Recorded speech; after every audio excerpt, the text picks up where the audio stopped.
ابن آدم، إن هذه الدنيا دار ممر وليست دار مقر، فكم من أناس عاشوا فيها تنعموا بملذاتها وقد صاروا اليوم تحت التراب. وتذكر أنك مهما عمرت وعاشت لك الدنيا فإنها إلى زوال، وأنت إلى الفناء، وستنتقل إلى دار أخرى.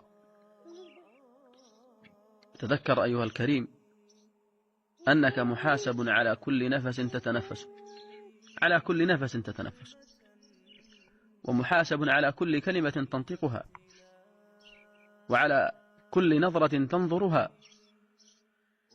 فكيف بالعمر كله وبالعمل جميعه؟ فلذلك كن على حذر من زلة اللسان ومن عثرة القلب، واحفظ سمعك وبصرك مما حرم الله.